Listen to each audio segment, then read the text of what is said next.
J'ai survécu à 3 hivers, et chaque nuit fut une bataille invisible. Quand les canons se sont tus, je croyais que la guerre s'était éteinte. Mais ce fut là que commença mon combat le plus cruel, celui contre le silence, la faim et l'ombre qui grandissaient en moi. Les ruines m'ont servi de toit, la neige de couverture, et les souvenirs d'armes de réconfort. Le froid entrait dans mes os comme un ennemi silencieux.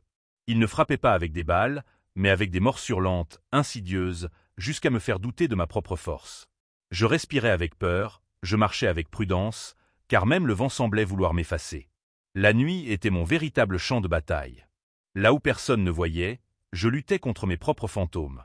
Le moindre craquement réveillait en moi des cris étouffés. Chaque pas dans l'obscurité devenait une décision entre vivre ou céder. Et dans cette obscurité, je découvris que l'ennemi le plus redoutable n'était pas dehors, mais à l'intérieur. Je n'étais plus soldat, plus frère, plus fils. J'étais une ombre, figée entre la vie et la mort, suspendue par un fil de volonté. Pourtant, dans chaque instant de désespoir, une étincelle me forçait à tenir, le souvenir d'un visage, la promesse de revoir un matin. C'est cette étincelle qui a traversé 3 hivers glacés, sans jamais s'éteindre. Aujourd'hui, si mes mots atteignent vos yeux, c'est que cette bataille invisible a été gagnée, au prix de tout ce que j'étais.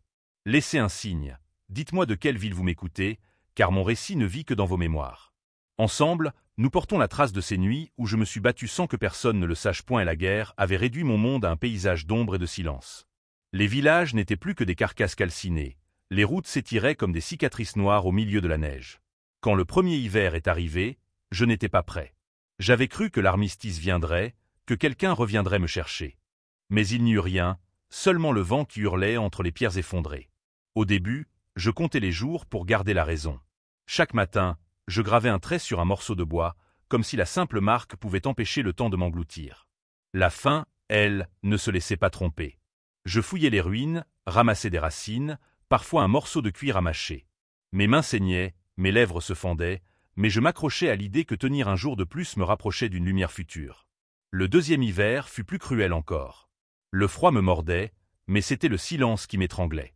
J'avais cessé de parler à voix haute, comme si mes mots pouvaient attirer des ombres invisibles.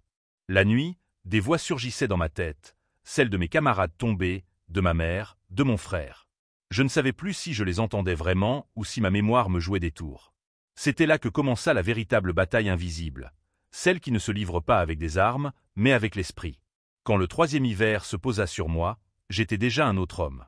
Mes os saillaient sous ma peau, mes pas étaient lents, mes pensées parfois floues. Mais une étrange paix m'habitait. Chaque souffle était une victoire. Je n'espérais plus des miracles, seulement un matin où la neige fondrait, révélant que le monde, malgré tout, continuait à battre point quand le vacarme des canons s'éteignit, je crus un instant que le monde entier s'était effondré avec eux. La fumée recouvrait encore les champs, épaisse et suffocante, et le sol vibrait sous mes pieds comme si la terre elle-même pleurait. Là où quelques heures plus tôt mes camarades criaient, couraient, tiraient, il ne restait plus qu'un silence brutal, traversé par le sifflement du vent et le crépitement des ruines en flammes. Je marchais entre les corps, incapable de reconnaître les visages figés par la mort. Chaque pas était une trahison, comme si j'abandonnais ceux qui avaient partagé ma soif, ma peur, mon pain. J'appelai à plusieurs reprises, mais ma voix se perdit dans le néant. Pas de réponse, pas d'écho, rien qu'un vide qui me broyait le cœur. Quand je compris que personne ne viendrait, que j'étais le seul à respirer encore, le poids de cette vérité m'écrasa plus violemment que n'importe quelle explosion. Je n'étais plus un soldat entouré d'une unité, j'étais une ombre condamnée à marcher seule dans un paysage brisé. Je trouvai refuge sous une ferme éventrée, ses poutres tordues pointant vers le ciel comme des doigts accusateurs. Là, blotti contre un mur noirci, j'entendis pour la première fois ce silence, si lourd qu'il me fit trembler. Ce n'était pas le repos après la bataille, mais une absence absolue, un gouffre dans lequel mon esprit menaçait de tomber. J'attendis, espérant voir surgir une silhouette, un signe de vie, même un cri ennemi qui aurait prouvé que je n'étais pas le dernier survivant. Mais la nuit tomba, glaciale, et je demeurai seul. C'est cette nuit-là, au milieu des cendres et des cadavres, que je compris que ma guerre à moi venait de commencer. Une guerre que nul autre ne verrait, une guerre sans fin contre le silence et l'abandon. Le premier hiver s'abattit sur moi comme une sentence dont je ne connaissais pas la durée. Le vent se glissait dans chaque fissure de la ferme où je m'étais réfugié, transformant mes nuits en un combat contre l'air glacé qui me brûlait les poumons.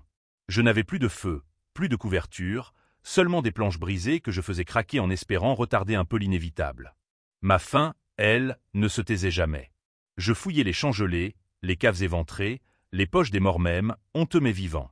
Parfois, je trouvais une poignée de grains, parfois un os rongé que je suçais comme si c'était un festin.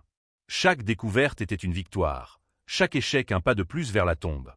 Mon corps devint un étranger, mes doigts saignaient, mes lèvres se fendaient, mes côtes saillaient comme des barres de prison. Pourtant, c'était la solitude qui me rongeait davantage que la faim ou le froid. Chaque nuit, j'attendais un bruit, une voix, un pas qui ne venait jamais. Le silence s'épaississait, devenait presque tangible, comme une couverture de glace qui m'écrasait.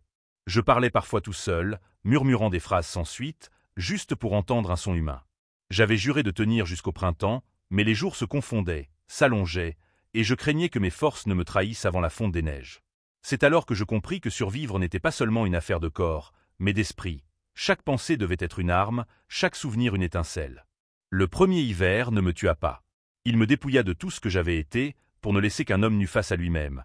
Et ce fut ainsi que je découvris que la survie n'était pas vivre, mais refuser de mourir point le froid me torturait, mais bientôt je découvris un ennemi bien plus redoutable, mon propre esprit. La nuit, quand l'obscurité enveloppait les ruines, je commençais à entendre des voix. Au début, c'étaient des murmures indistincts, des bribes de conversation arrachées à mes souvenirs. Puis ces voix prirent des noms, des visages. Celui de mon frère tombé, celui de ma mère qui m'appelait à table, celui d'un camarade dont le sang avait éclaboussé mes mains. Elle parlait, elle riait, elle pleurait, et moi, je ne savais plus si je rêvais ou si j'étais déjà en train de perdre la raison. Chaque ombre devenait une menace, chaque craquement un pas d'ennemi. Mon cœur battait à rompre, mes mains se serraient sur un couteau émoussé, prêt à frapper un spectre qui n'existait pas. Je ne fermais plus les yeux qu'à moitié, terrifié à l'idée de me réveiller dans un monde encore plus désert.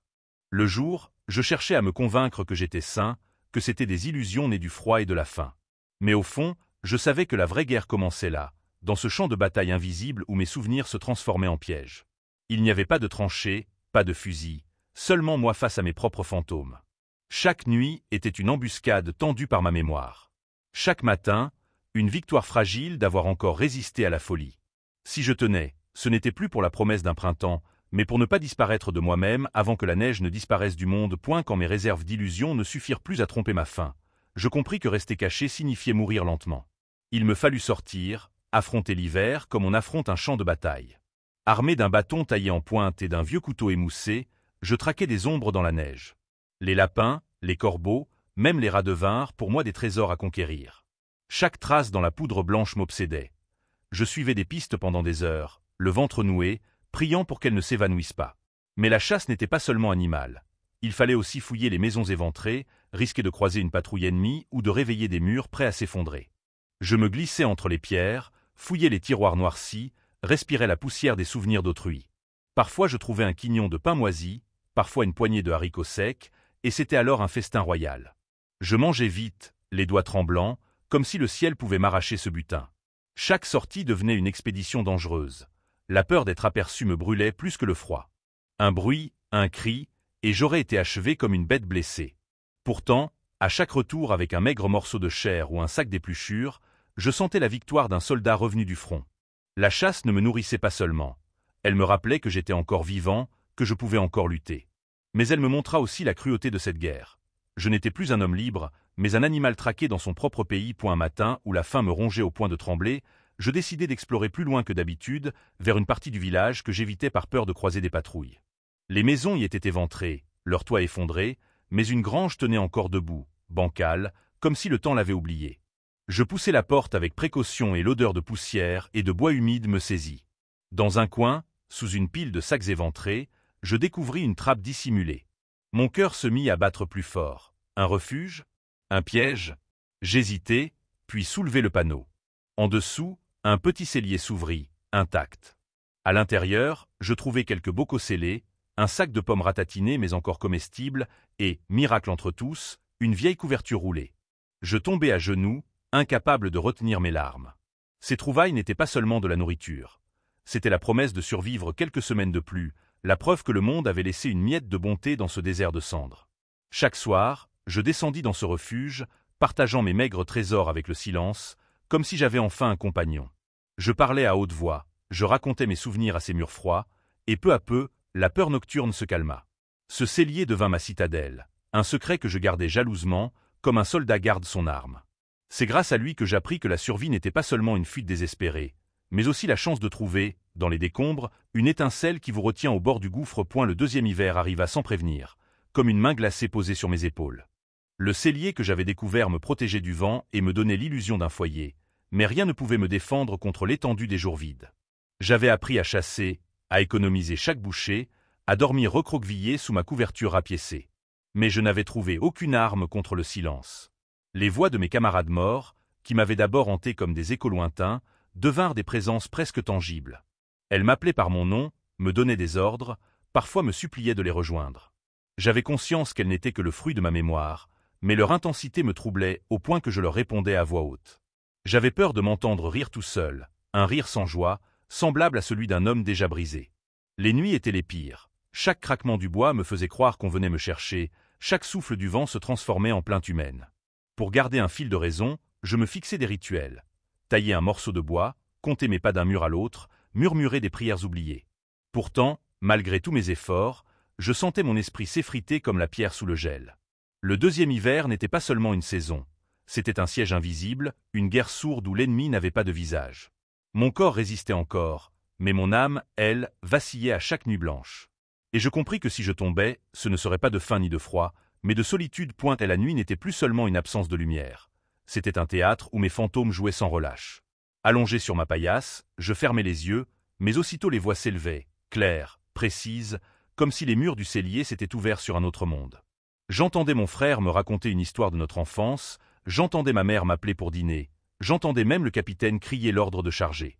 Parfois, les voix se mêlaient, formant une clameur insupportable qui me forçait à plaquer mes mains contre mes oreilles. Mais rien n'y faisait, elles vivaient en moi, elles réclamaient mon attention. Le pire fut le soir où je crus sentir une main se poser sur mon épaule. J'ouvris les yeux d'un bond, le cœur battant, mais il n'y avait que le froid et la poussière. Pourtant la chaleur de ce contact imaginaire resta longtemps sur ma peau, me troublant plus qu'une blessure réelle. À force, je ne savais plus où finissait le souvenir et où commençait le délire. Mes journées devinrent brumeuses, mes pensées s'enchevêtraient comme des branches mortes. Je me surprenais à parler des heures entières avec ces absents, à partager avec eux mon maigre repas, à leur demander conseil. Une part de moi savait que j'étais seul, mais une autre part voulait croire que cette compagnie était réelle, que je n'étais pas totalement effacé du monde. Les voix de la nuit étaient à la fois mon supplice et mon salut. Elles m'empêchaient de sombrer dans un silence absolu, mais elles menaçaient aussi d'engloutir ce qui restait de mon esprit. Et chaque soir, quand l'obscurité tombait, je redoutais plus la conversation de mes fantômes que la morsure du froid. J'y croyais que le monde s'était vidé de toute présence, que je n'étais plus qu'un survivant errant dans un désert blanc. Pourtant, un matin, alors que je suivais la trace d'un lièvre dans la neige, j'aperçus une silhouette au loin. Mon cœur se serra. Était-ce un mirage, une nouvelle ruse de mon esprit? Je me figeai, retenant mon souffle, et la silhouette bougea de nouveau. Ce n'était pas une ombre inventée, c'était quelqu'un. Je m'approchai avec une prudence fébrile, chaque pas pesant comme une décision irréversible. Plus je me rapprochais, plus la forme se précisait. Un enfant, frêle, les joues creusées, emmitouflé dans des vêtements trop grands. Il me fixait avec des yeux immenses, brillants de peur et de curiosité. Je ne savais pas quoi dire. Ma voix me sembla rouillée quand je murmurai un simple bonjour. L'enfant ne répondit pas, mais il ne s'enfuit pas non plus. Dans ses mains, il serrait un morceau de pain sec qu'il portait à sa bouche avec lenteur. Je compris alors qu'il était, lui aussi, un naufragé de cette guerre, abandonné dans le même océan glacé que moi. Nous restâmes face à face longtemps, prisonniers d'un silence qui n'était plus celui du vide, mais celui de la reconnaissance. Je tendis ma gourde, il hésita, puis s'en empara avec une avidité poignante. Ce geste scella quelque chose en moi, je n'étais plus seul.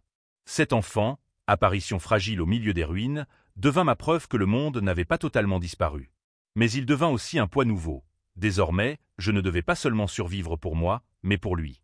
Le troisième hiver s'installa avec une brutalité implacable, et je compris aussitôt qu'il serait le plus long, le plus cruel.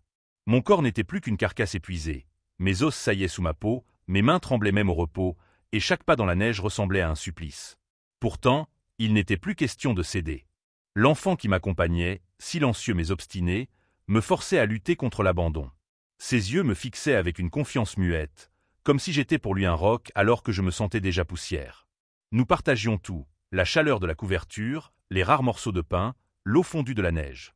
Souvent je feignais de manger pour lui laisser plus, cachant ma faiblesse derrière un sourire forcé.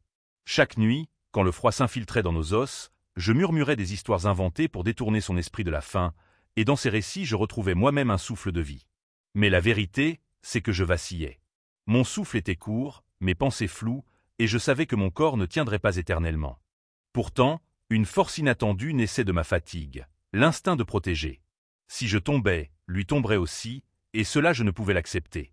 Alors je serrais les dents, je me levais chaque matin, je traquais encore dans la neige malgré mes jambes lourdes comme du plomb. Le troisième hiver ne fut pas une saison.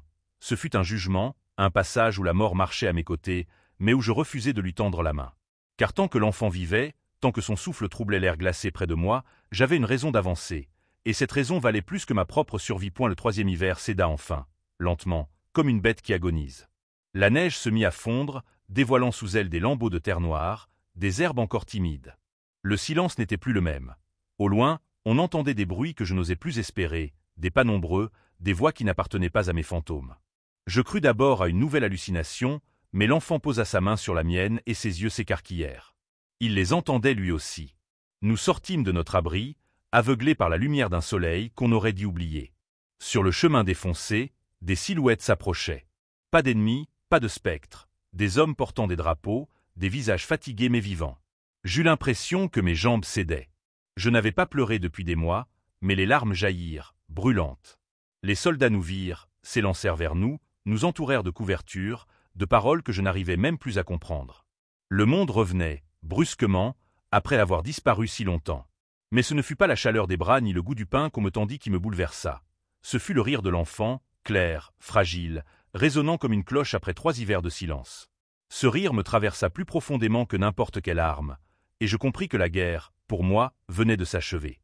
J'avais tenu, non pas pour moi seul, mais pour ce souffle de vie qui m'avait accompagné dans l'obscurité. Et quand je m'endormis enfin dans un lit improvisé, la tête posée contre un oreiller grossier, je sus que la bataille invisible était terminée, qu'elle avait laissé des cicatrices invisibles, mais qu'elle m'avait rendu à la lumière du monde.